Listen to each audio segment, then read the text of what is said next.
Arsenal 3, Monaco 0, a Bukayo Saka brace. Back-to-back wins in the Champions League. We scored 8 goals in 2 games in the Champions League. 1 win at home, 1 win away. 3 goals all from open play. No set pieces needed, bro. We got a corner today. We just took it short. We said we didn't even need that corner. We'll just take it short, bruv. Do you know what I'm saying? I don't even know what man are talking about, bro. Do you know what I'm saying? These men got played off the park, bro. Off the park. Played off the carpet, bruv. Do you know what I'm saying? A whole new world, Aladdin, all of that. Do you know what I'm saying? Today, it was a great game, because I'll tell you why it was a great game, yeah?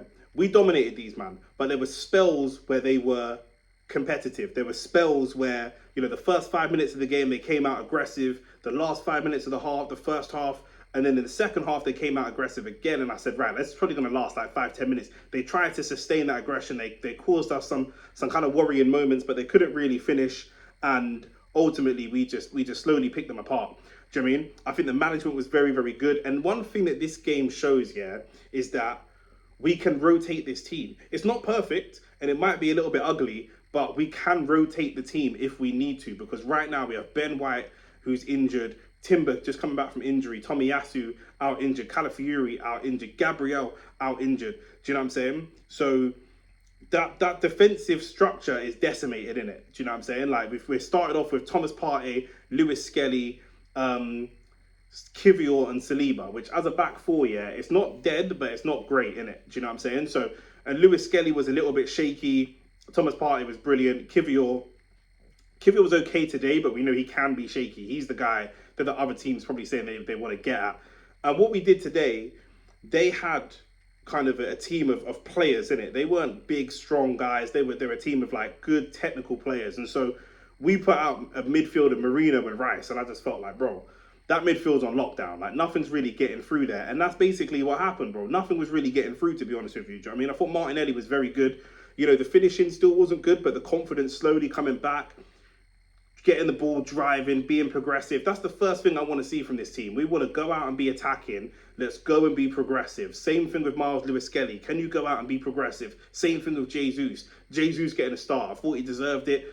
Finishing was poor, but his overall play was good. We seem to be saying this about any striker that plays for Arsenal. The finishing's poor, but the overall play is good. But we need a striker that can finish, innit? Do you know what I'm saying? That's just where we're at. But what I liked about Lewis Skelly's performance is he had a couple of dodgy moments where he was under the pressure, a little bit under the lights, Champions League and all that, and got caught out a couple of times. But it was Lewis Skelly who played the ball. And again, when we talk about being progressive, who is going to break the lines? Who's either going to break the lines of a run, or who's going to break the lines of a pass? And it's Miles Lewis Skelly who broke the line with a pass to get the ball through to Jesus. Jesus plays it across to Saka, and that's the first goal.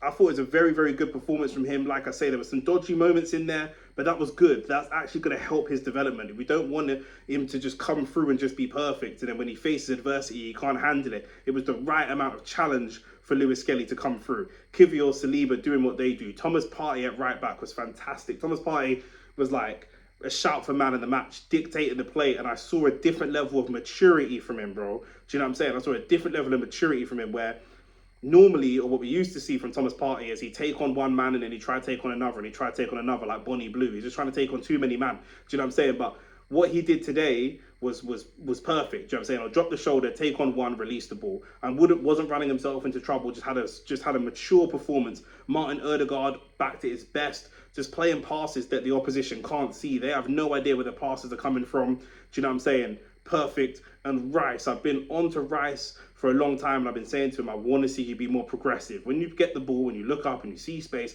drive into that space. And it looks like when he's got Mikel Merino next to him, he feels more confident to drive into that space. He did it really, really well today. Merino was doing the third man runs. He played like a kind of Xhaka-esque, Ramsey-esque kind of role today.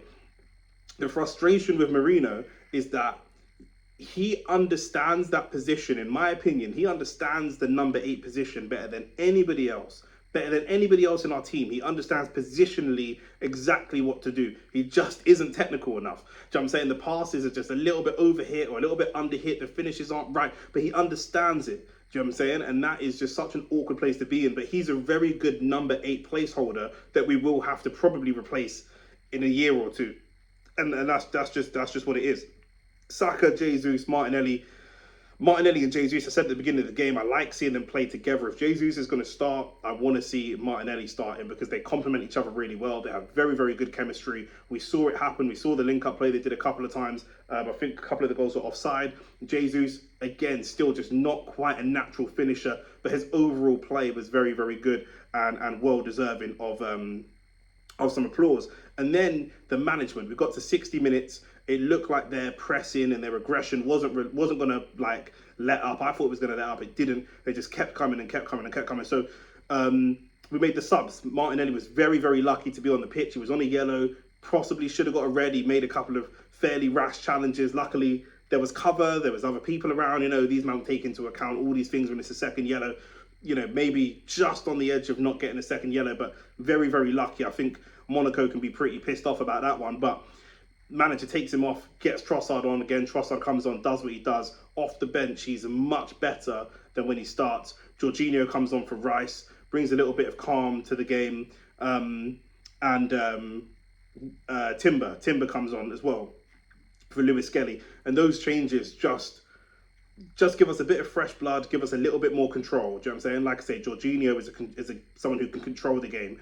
Timber is someone who can control the game. Trossard is someone who can control the game. The others, yes, Martinelli's very quick and very direct. Lewis Skelly's very quick and very direct, but they're not going to control the game with the same kind of maturity as those players coming on. So I thought that was good. When Yeri came on late, who was decent, and Kai Havertz came on late as well, and he got himself a goal. Do you know what I'm saying? Kai Havertz, 60 million down the drain. Kai Havertz scores again, all that. It's all fun and games, but big man thing, we need a striker. No, like, genuinely, like, we need a striker. It's not funny. So, yeah, I'm very, very happy. Can't complain about that performance. Actually, I can complain about that performance. We probably should have won about 6-0, to be honest with you. Do you know what I'm saying? Like, that's the only thing, but I'm happy. Do you know what I'm saying? 5-1 away in the Champions League at Sporting, 3-0 at home against Monaco. You know, we lost one to Inter a couple of games ago, but that's Inter, bro. At home, 1-0. We held them to a 1-0. It's not terrible. Do you know what I'm saying? It actually isn't terrible. We haven't had a terrible start to the season. Liverpool have had a phenomenal start to the season, and that makes our season look bad, but we've actually been playing some good stuff. 3 goals, all open play. We're back, and again, to me, this shows 2 things. Trust in the youth.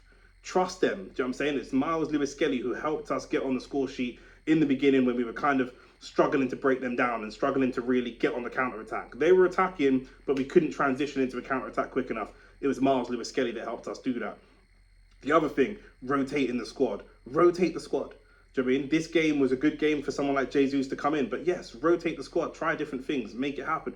Rice, Marino, Ødegaard in there. You know, you've got Ødegaard can just be free because he's got that protection behind him. Those are the 2 things that we've really criticised Arteta about that he's starting to do, and I'm hoping that he doesn't drop the ball on this. He needs to continue to trust the youth and continue to rotate the squad. If we look at Arsenal's fixtures coming up, you know, we've got Everton on the weekend who are seriously struggling.